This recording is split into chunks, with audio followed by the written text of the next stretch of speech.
Katie, you good? All right.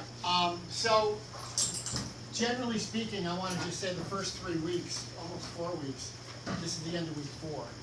I think we've kind of established our routines, and I want to thank you guys for, this has not been an easy start to the school year.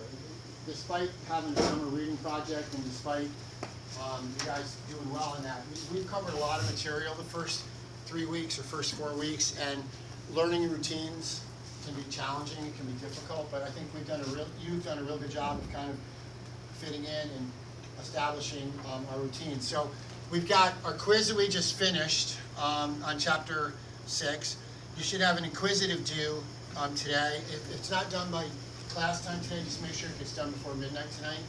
The inquisitive assignment on chapter 6. You should have chapter 7 read for Monday's class.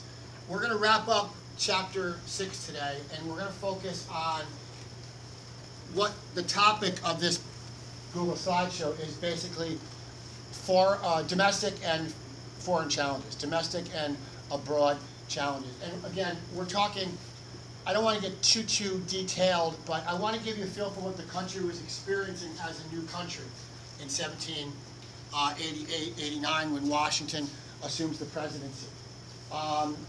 We talked yesterday about Jay's Treaty and how the United States was criticized by a lot of opponents of the federal government for being too kind to Great Britain. All right, and we also talked about how this helped avoid war, but it strained relations with France. France wanted our help in their war with Britain. And the big thing I want you to understand is that the United States was being pulled, kind of like a tug of war. France was pulling on to help them, England was pulling on to help them, and Washington's policy would become what?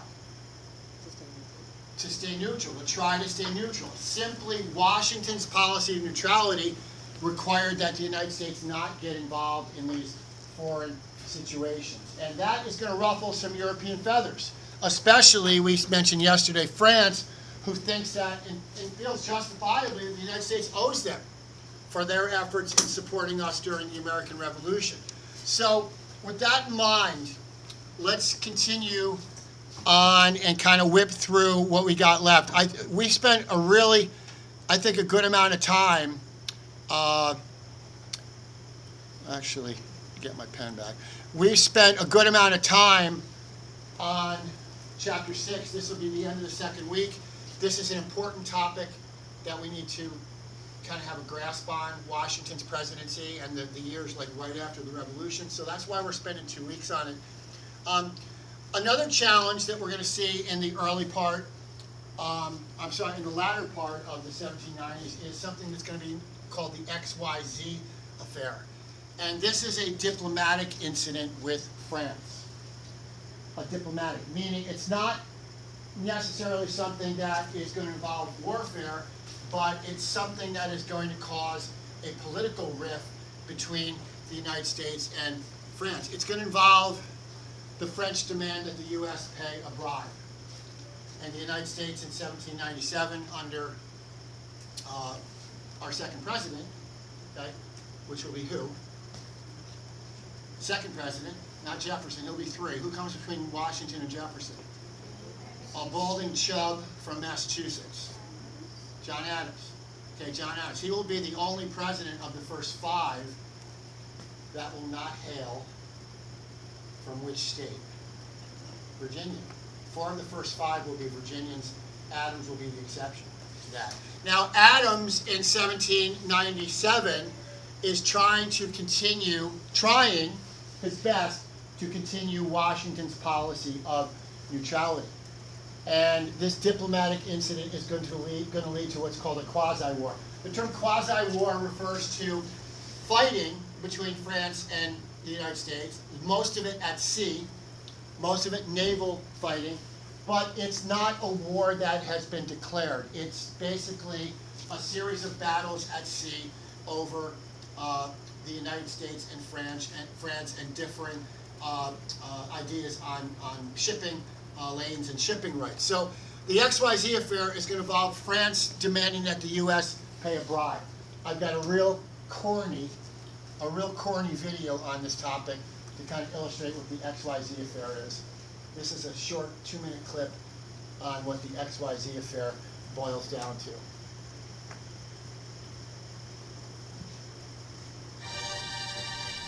Angry at U.S. neutrality in the British-French conflict, the French had attacked a number of American ships. It was a big problem for President John Adams.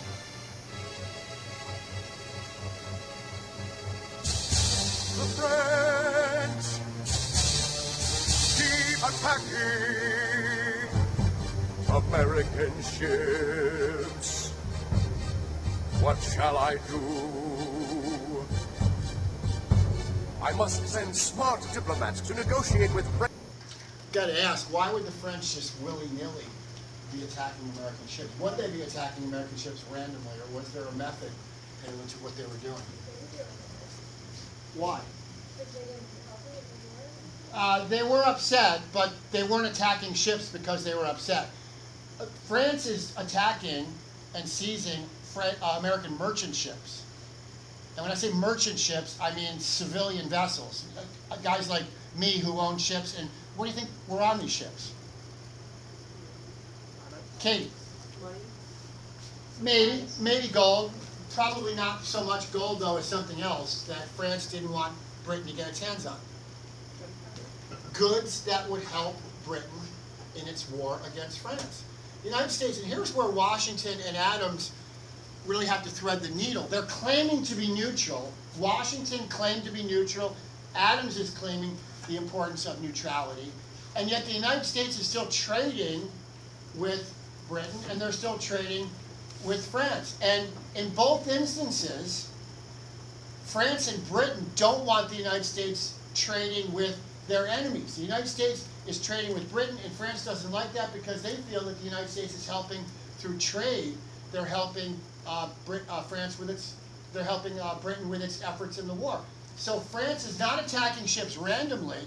They're attacking American ships with the hopes of destroying or impeding trade between the United States and Britain, because Britain is their enemy. That's why they're doing this. And the United States is going to say, this ain't right. There was a belief, even during this period of time in history, there was a belief, it was called freedom of the seas. There was a belief that civilian ships, merchant ships, had the right to sail unobstructed on the ocean and engage in trade, engage in commerce.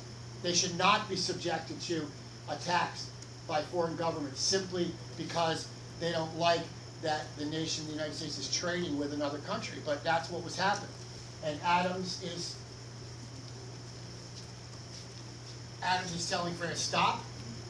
Okay? France is not stopping. French Foreign Minister Charles Maurice de Talleyrand Perigord. We are three smart diplomats. We want to negotiate. Please send us to France. My dream has come true. Surely Charles Pickney, John Marshall, and Elbridge Gerry will successfully negotiate. So Adams is going to send 3 American representatives to France to negotiate. And this shouldn't surprise you.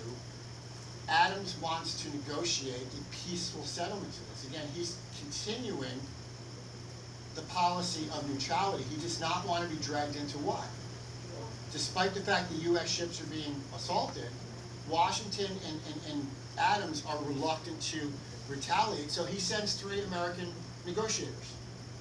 3 American negotiators to France to kind of solve this peacefully. Let's see what happens. Well, what are you waiting for? Get to work. This is cool. Dude, we're like diplomats. Here come the foreign minister's representatives. Let us report to them as X, Y, and Z. So you want us to leave your ships alone?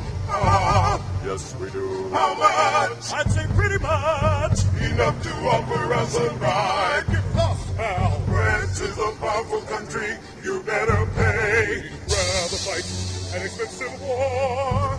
then pay you some stupid crime. We say millions for defense, not 1 cent for tribute. You'll be sorry. When Americans got word of how disrespectfully they'd been treated by the French, many wanted to go to war. George Washington was ready to come out of retirement to lead the army. Adams, however, tried further negotiation, and this time, France treated America seriously. The XYZ affair, so named because that's how Americans referred to the French representatives who demanded a bribe, showed the world that the United States demanded to be treated with respect. So, again, kind of connecting what the XYZ affair was to yesterday's conversation, the United States, quite honestly, is being tested by France with this XYZ affair. It's a new country. It's still relatively young. It's 1797. The country's only a decade old. France is trying to get over on the United States by basically saying, hey, you want us to stop attacking your ships? Pay up. And the United States says, we ain't going to pay a bribe. We refuse to pay a bribe. We don't have, we're not willing to do that. We don't feel that we should have to pay a bribe to stop our ships from being molested. So what this does, why the XYZ affair is important, it kind of establishes the United States as a nation that is not going to be a nation that can be messed with without some type of pushback, without some type of consequence. Now, the United States will not go to war. They will not declare war, but this is a move that shows potential adversaries, potential foes, that the United States is not to be taken for granted, that the United States is going to stand up for itself.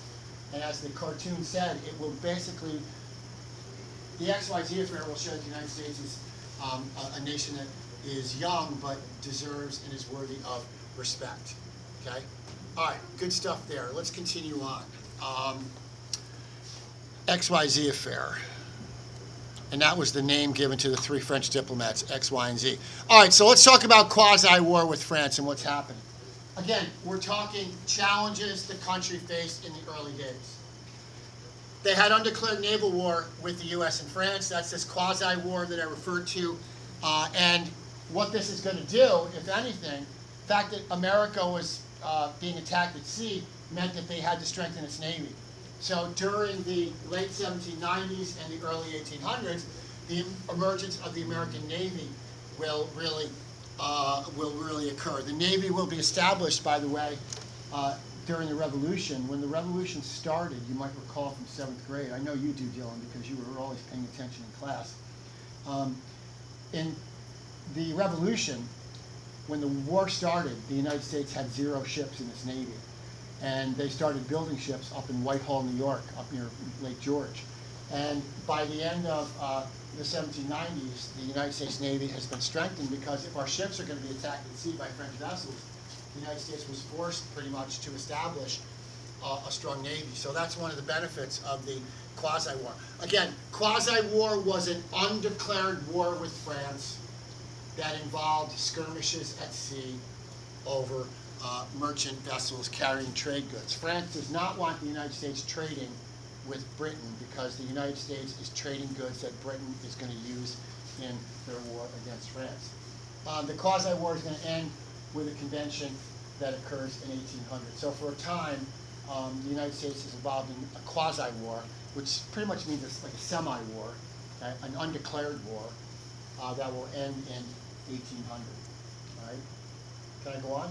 Anybody have any questions? Okay, let's get the right remote here. Get the right remote.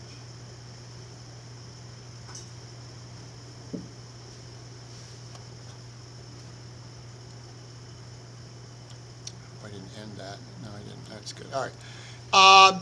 Let's look at the Barbary Wars. Okay?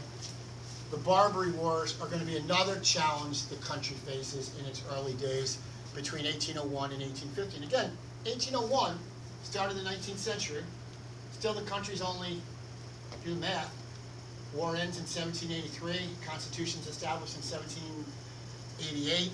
So the country is only 12 or 13 years old. The Barbary War is going to involve a series of wars or ship attacks off the Barbary coast of North Africa. All right? And the U.S. is fighting, again here, to protect their shipping rights. The United States is fighting to protect their shipping rights, and these Barbary Wars, which were fought over the span of about 15 years, are going to demonstrate, in the end, the United States' willingness to defend its interest abroad. Interesting note, you might want to jot this down, the first use of U.S. Marines in American history is going to involve, is going to be used in the Barbary Wars that will occur on the north coast of Africa. The first use of United States Marines will take place during this period. Marines used for the first time.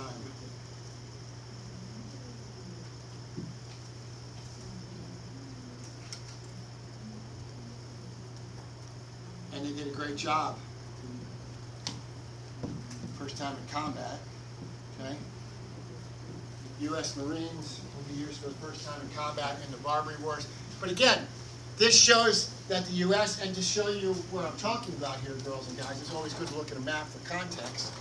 Let's look at the map.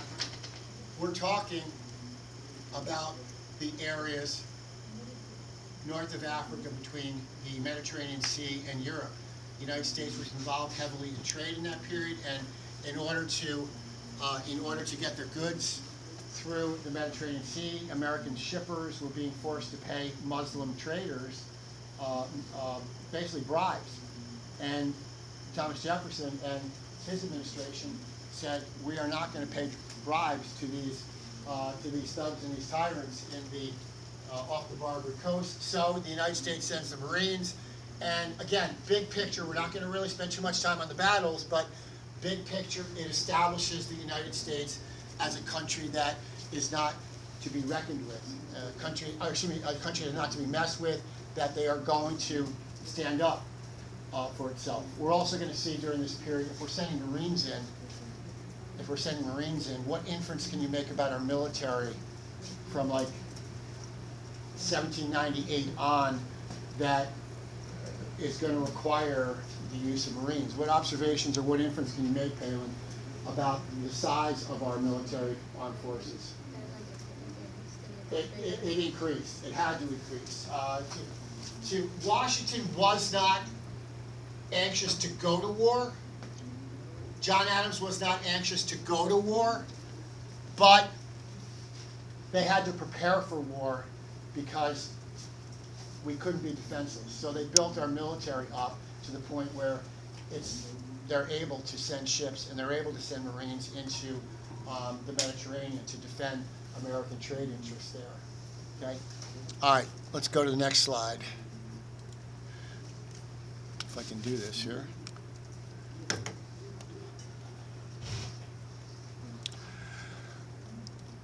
Impressment and the Chesapeake leopard affair. All right, what's impressment? It's a vocab word. Okay, vocab word. I think it was a vocab word on this week's list, wasn't it? Impressment. All right. Impressment was occurring on the Atlantic. Okay. Remember, I said Britain doesn't want Americans trading with France. France doesn't want Americans trading with Britain. Impressment's going to start to happen. It was largely done by the British. Does anybody remember for 7th grade what that phrase means? It has nothing to do with impressing somebody. Like, I'm impressed with your haircut, Katie. All right, no, that's not what it means. Impressment. Ava. Is it like recruitment kind of? Yeah, it involved, well, not recruitment, but basically forced, British ships would stop American merchant ships on the high seas. I'm not talking American military naval ships, I'm talking merchant ships. So the British military vessel would stop an American merchant ship and they'd hop on board, and the British would say, hey, guess what, guys? We're running low on sailors. We need sailors to serve in the British Navy. Guess what? We're taking you on board our ship, and we're going to basically make you a British sailor. Now, this happened frequently, and it usually involved the American vessel, which typically was not very well armed because it was a merchant ship. It involved American merchants basically handing over their sailors, oftentimes leaving ships unattended in the middle of the ocean. Now, this is going to really anger Americans who are looking at this as an act of war. All right? The Chesapeake Leopold affair, or the Leopard affair, are going to heighten tensions. And this impressment issue, girls and guys, most important thing I need you to know from this slide here is that impressment of American sailors is going to contribute to the War of 1812. The War of 1812, as you know, the War of 1812 is going to be the War of 1812 is going to be really a continuation of the conflict between the United States and Great Britain. Some people have called the War of 1812 simply a continuation of the American Revolution because it happened so close in time to the American Revolution. But British impressment of sailors is going to lead to the War of 1812, which is basically part 2 of the American Revolution. The United States is going to go to war a second time with Great Britain, okay, in the War of 1812. All right, questions on that? Anybody? Okay, impressment. Know that it is the seizing of American ships and taking American sailors and forcing them into British Navy. Why would America not like that? If you're a politician back home, or even John Q. Public in Massachusetts or Virginia or anywhere else, you read in one of the local daily newspapers or one of the weekly newspapers that American merchants are being taken. How are Americans going to react to that? They're not gonna want to be like the ones who go out there, like almost like they're gonna be more scared to do it. Some might be frightened to go, yeah, but I think the truly American response to this, and I think it would be very similar today if American ships were being molested on the open ocean by foreign nations. Most Americans are going to say, no friggin' way. Most Americans are going to want to what? Fight back. Fight back. So this is what's happening. Washington and Adams and even Jefferson are hoping that they can continue this policy of neutrality, and yet there's events that are happening that are constantly threatening and constantly challenging the United States' desire to remain neutral. And this is an example of that. Impressment of sailors is kind of the last straw.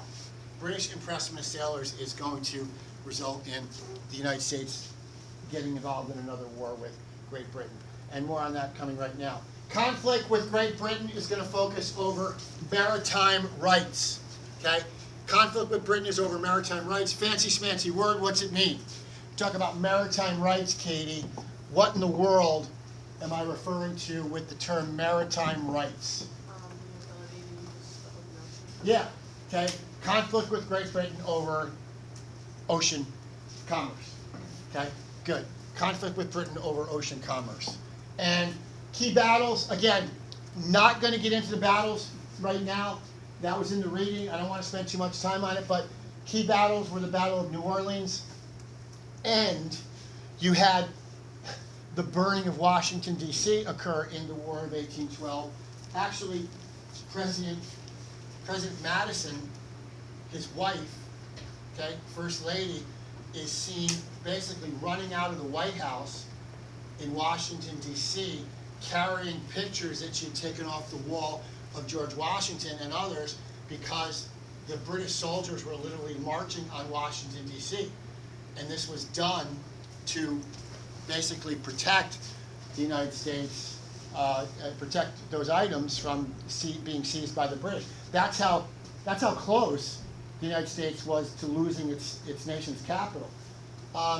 However, the Treaty of Ghent in December of 1814 is going to end the war. Just really quickly, an irony, an important thing that you need to know about the War of 1812. I call it a continuation of the Revolution. Also, the final battle of the War of 1812 will be fought in January of 1815. Blake, Treaty of Ghent ends the war in 1814. How can a battle be fought in January of 1815 if a treaty to end the war was signed in December of 1814? Think it through. Final battle was fought January of 1815 after the treaty was signed ending the war. No? Dylan? Could it be like it took time to travel across Yeah. the ocean to get It took there? 6 weeks to get the information across the ocean, and there was a major battle fought at New Orleans, which a future president will be engaged in. Future president will be Andrew Jackson.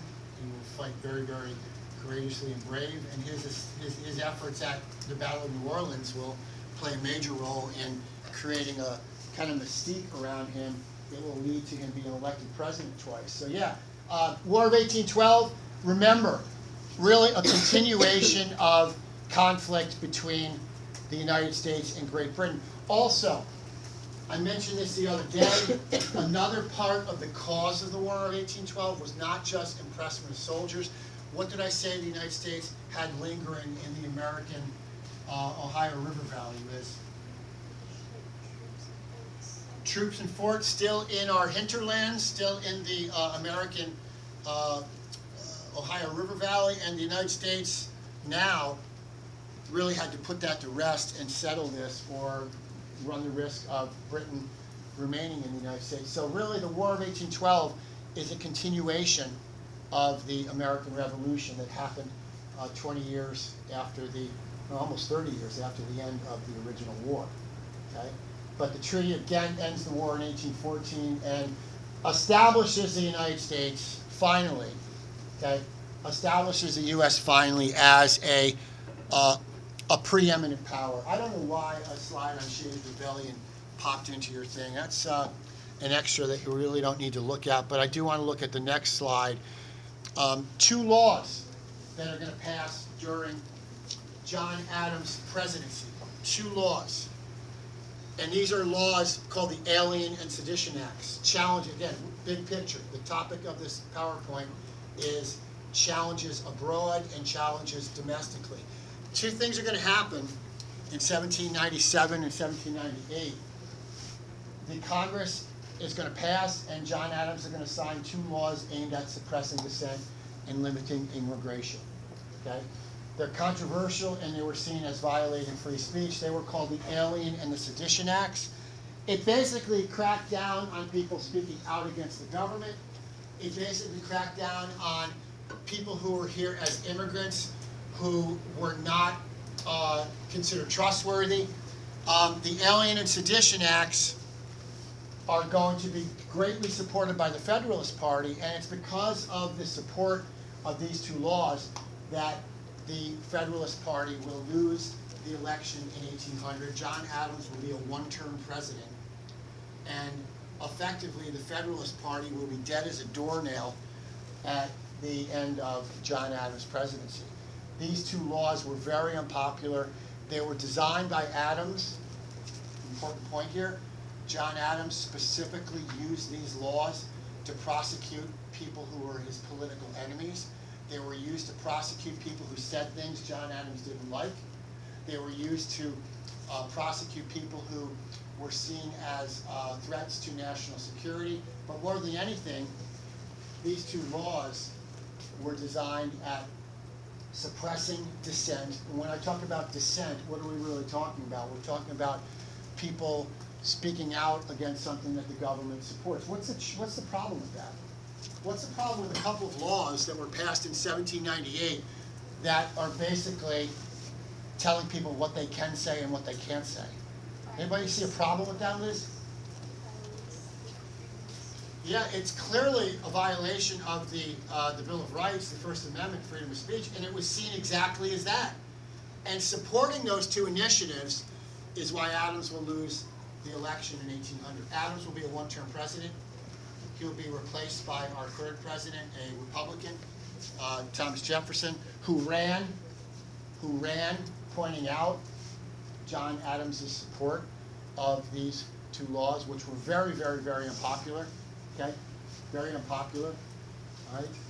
I didn't write this on this slide, did it? It's kind of following me along, isn't it? Yeah? All right. Well, never mind that. Next, what do we got? What do we got? Let's talk about Marbury v. Madison. This is a huge domestic occurrence after Jefferson is elected president. We will revisit this and we'll see this again, but I just want to introduce it now. Marbury v. Madison. highlight it, do what you got to do to make a note on this. Very important Supreme Court case of 1803. It established the judicial principle of judicial review. And it effectively strengthened the role of the judicial branch of government. It basically made the Supreme Court a true co-equal to the executive branch and the legislative branch of government. It was a key case in dividing the balance of power, and it establishes this principle of judicial review. Can anybody, in their own words, tell me what that phrase, judicial review, means? If you don't know, that's fine, but if you want to take a stab at it, you're more than welcome, Palin, if you want. Judicial review. This Supreme Court decision established the principle of judicial review. Go. It's like almost arguing against like the city's right, like because like they have like a different opinion, maybe they're like arguing for You're on the right track. You're kind of fuzzy, but you're on the right track. the case to make sure like who's fair. Judicial review is going to be the idea that the Supreme Court of the United States, with this decision, the Supreme Court decided on its own that a law that was passed by Congress was unconstitutional. I want you to think about that for just a second. Stop writing for just 1 second and think about what I just said. Marbury versus Madison was a Supreme Court decision of 1803 in which the Supreme Court ruled on something being unconstitutional. It ruled that a law passed by Congress was illegal. So this is an example of the Supreme Court exhibiting what over another branch of government?